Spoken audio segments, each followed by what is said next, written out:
तिने प्रोत्साहन केलं आणि वयाच्या 26व्या वर्षी महाराष्ट्राच्या विधानसभेत मी निवडून गेलो. या सगळ्याला खरं प्रोत्साहन कोणी दिलं असेल तर आईने दिलं. आम्हा सगळ्या भावांना वेगवेगळ्या क्षेत्रात जे यश संपादन करता आलं त्याच्या पाठीमागची आई. आणि त्याची एकच गंमत म्हणून माहिती सांगतो की आम्हा 7 भावांच्यामध्ये 3 व्यक्तींना पद्मश्री, पद्मविभूषण आणि पद्मभूषण मिळाले. माझे धाकटे वडील बंधू अप्पासाहेब पवार त्यांनी शेतीच्या क्षेत्रात जे काम केलं त्याच्यासाठी त्यांना पद्मश्री मिळाली. त्यावेळी मी सरकारमध्ये नव्हतो. त्याच्यानंतर माझे धाकटे भाऊ प्रतापराव पवार सकाळचे चेअरमन आहेत, त्यांना पद्मश्री मिळाले. त्याही वेळेला मी सत्तेमध्ये नव्हतो आणि मला पद्मश्री विभूषण हे पद ज्यावेळी मिळालं तेव्हा नरेंद्र मोदी प्रधानमंत्री होते. पण सांगायचं असं की की एका कुटुंबाची एका मातीच्या 3 मुलांना पद्मश्री किंवा पद्मभूषण देतात. याचा अर्थ त्या आईचे संस्कार किती चांगले असतील, तिची शिकवण किती चांगली असेल हेच त्याचं उदाहरण आहे. आणि त्यामुळं माझा आग्रह नेहमी हा असायचा की स्त्रियांच्याकडे भगिनींच्याकडे अधिक अधिकार द्यायला हवे. हे जे धोरण आहे हे धोरण याचा विचार मी फार दिवस करत होतो. मी 2-3दा मुख्यमंत्री झालो, 4दा झालो. त्याच्या दुसऱ्या वेळेला मी हा विचार केला की हे धोरण ठरवायचं. मग काय करता येईल? मुख्यमंत्र्यांच्याकडे खाती असतात. एक खातं जनरल ॲडमिनिस्ट्रेशन, एक गृह खातं. जनरली ही 2 खाती मुख्यमंत्र्यांच्याकडे असतात. अजित निवारकर चीफ सेक्रेटरी होते आणि त्यामुळे त्यांना या सगळ्या गोष्टीची अधिक माहिती आहे. मी 3ऱ्यांदा मुख्यमंत्री झाल्याच्या नंतर मी सांगून टाकलं माझ्याकडे गृह खातं ठेवू नका. मुख्य सचिव, गृह सचिव बघायला लागले डोळे फाडून की गृह खातं नाकारणारा मुख्यमंत्री म्हणजे काय? ठीक आहे म्हणजे काय, कोणतं खातं तिथं? म्हणजे मला विमेन चाईल्ड, महिला आणि बाल कल्याण हे खातं मला द्यायचं. आणि मग माझ्याकडे GAD आणि महिला आणि बाल कल्याण हे मी खातं घेतलं. आणि महिलांचं खातं घेण्याच्या वेळी माझ्या मनात एक विचार होता की या राज्याला महिलांच्या संबंधीची एक नीती स्वतंत्र असली पाहिजे. आणि त्याची आखणी करायचा मी निर्णय घेतला. आणि ते करायचा निर्णय घेतल्याच्या नंतर प्रथम या विभागाला सचिवाची निवडणूक करायची होती. ती मी चंद्रा अय्यंगार नावाच्या एक भगिनी त्या माझ्या या खात्याचे सचिव होते. आणि मला एक गोष्ट सांगायला आनंद होतो की चंद्राने या कामात खूप अभ्यास केला. त्यांनी महिलांच्या ज्या वेगवेगळ्या संस्था आहेत महाराष्ट्रातल्या अशा जवळपास 25 ते 30 संस्थांची माझ्याशी विचारविनिमय चर्चेची संधी दिली. आणि या सगळ्या वाटाघाटीतून चर्चेतून महिला धोरणाची निर्मिती झाली. आणि ती झाल्याच्या नंतर त्यावेळी देशाचे राष्ट्रपती के नारायण यांना आम्ही निमंत्रित केलं आणि हे धोरण महाराष्ट्राच्या समोर मांडलं. मला आनंद आहे की हे धोरण मांडल्याच्या नंतर हे धोरण महाराष्ट्रापुरतं सीमित राहिले नाही, की देश पातळीसुद्धा केलं, देशाच्या पातळीसुद्धा हे झाले. आज ही सगळी नीती त्याच्यामधून ठरली गेली. पहिलं धोरण आम्ही लोकांनी केलं, त्याच्यानंतर दुसरं, तिसरं, चौथं. पण पहिल्या धोरणामध्येच एक आम्ही लिहून ठेवलेलं होतं की दर 5 वर्षांनी त्याचा आढावा घ्यायचा आणि हा आढावा घेताना त्या क्षेत्रात काम करणाऱ्या भगिनी त्यांना निमंत्रित करून त्यांच्या पुढं हा सगळा धोरणाचा भाग ठेवून मसुदा ठेवून काय सुधारणा करण्याची गरज आहे, काय अनुभव आहेत याचा विचार त्यांच्याकडून घ्यायचा आणि जिथे शक्य असेल तिथं सुधारणा करायच्या.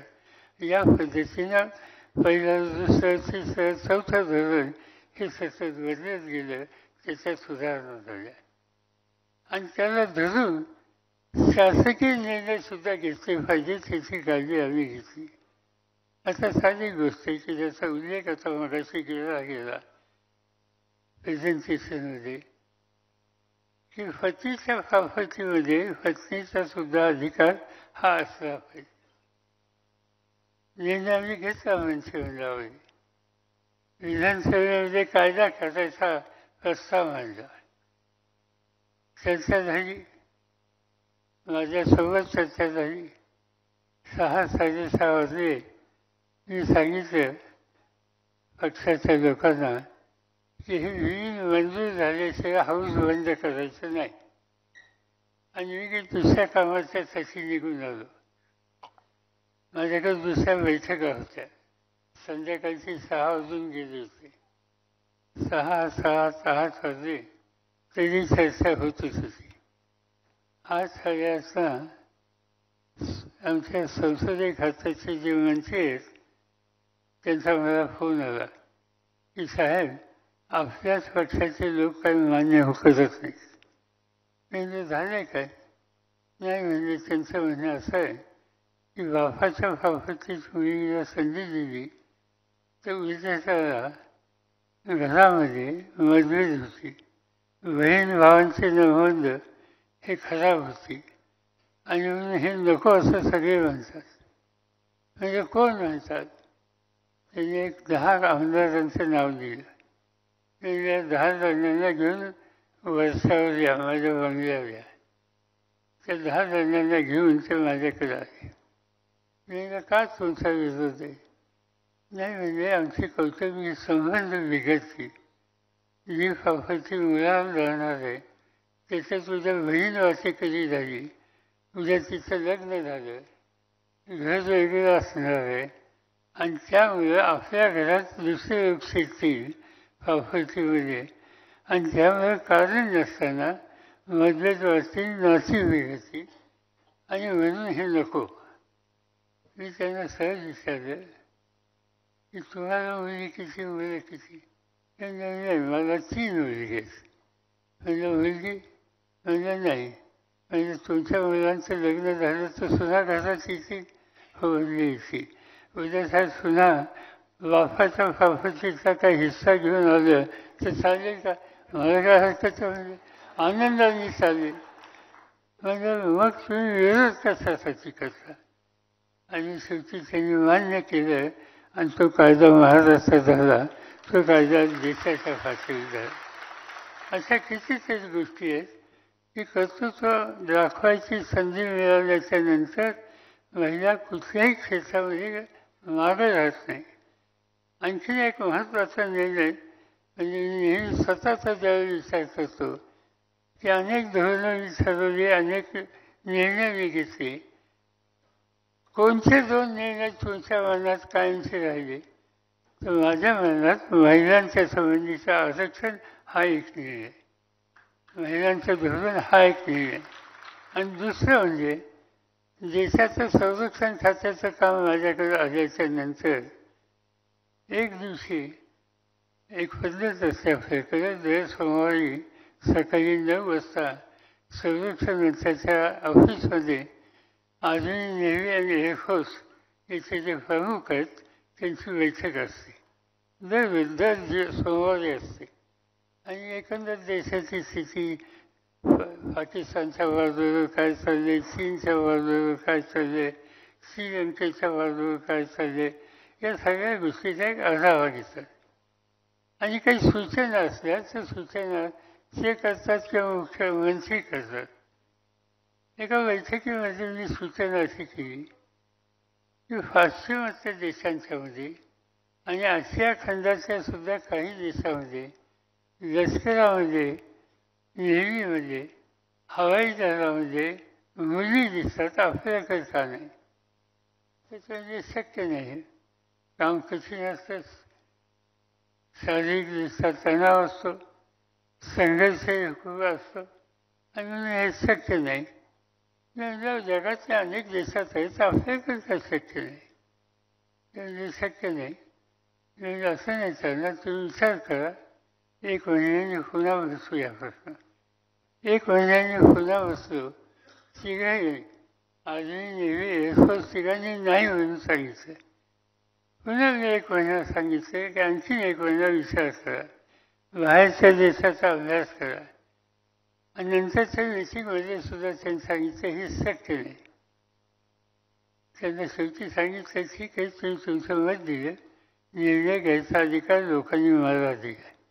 आणि माझा निर्णय हा आहे की आर्मी, नेव्ही, एअरफोर्स या तिन्ही दलामध्ये 11% मुली यांची त्यांच्यासाठी स्वतंत्र प्रशिक्षणाची व्यवस्था करणारा प्रस्ताव माझ्यापर्यंत सादर करा. तो झाला आणि मान्य झाला. त्याची गमतीची गोष्ट अशी आहे की एक दिवशी मी त्या खात्यातनं नंतर मी महाराष्ट्रात आलो आणि दिल्लीवरनं मुंबईला येत असताना माझ्या शेजारी हवाई दलाचे निवृत्त झालेले प्रमुख होते आणि ते त्या आठवड्यातच निवृत्त झाले होते. दोघांची सीट विमानात शेजारी होती. मी त्यांना सहज विचारलं, तुमचा काय अनुभव आहे असा मुलींचा? त्यांनी सांगितलं की आम्ही विरोध केला, पण अनुभव वेगळा आहे. म्हणजे काय अनुभव आहे? ते हवाई दलाचे प्रमुख होते आणि आपल्या देशामध्ये विमानांच्या अपघाताची टक्केवारी इतर देशाच्या पेक्षा थोडी जास्त आहे आणि नेहमी याच्यावर चर्चा होत असते. त्यांना मी सहज विचारलं, तुमचा अनुभव काय? त्यांनी आम्ही तुम्हाला विरोध केला, पण मुली पायलट झाल्याच्या नंतर ॲक्सिडेंट रेट विमानाचा हा ड्रॉप झाला, कमी झाला आणि हे घडले असेल. म्हणजे कशामुळे घडलं तुम्हाला माहिती नाही, पण याच्यामुळे झालं हे खरं आहे. मी त्यांना म्हणजे की तुमच्या माहितीसाठी सांगतो की मुलींचं वैशिष्ट्य आहे की त्यांच्याकडे एखादं काम सोपवलं ते अत्यंत बारकाईने करतात आणि त्यांच्याकडे जी कामं आहेत ती कामं अशी आहेत की ती बारकाई नसली तर त्याचा धडा त्यांना पोचतात. म्हणजे उदाहरणार्थ ती भाजी चिरायला बसली आणि भाजी तिचं लक्ष दुसरीकडे गेलं तर तिचं ओठ कदाचित कापलंही जाईल. त्यामुळे ती कधी असं लक्ष दुसरीकडे देत नाही त्यावेळेला.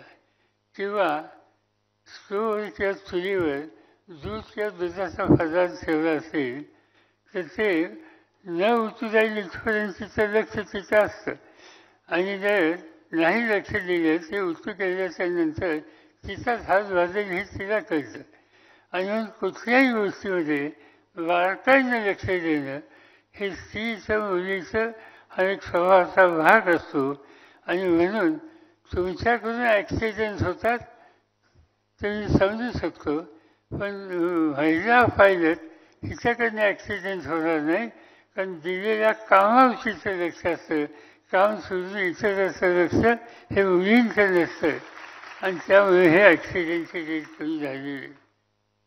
पण अनेक गोष्टी तशा आज गेल्या काही वर्षापासून हे धोरण आपण आखलं तिचे परिणाम आज दिसत आहेत.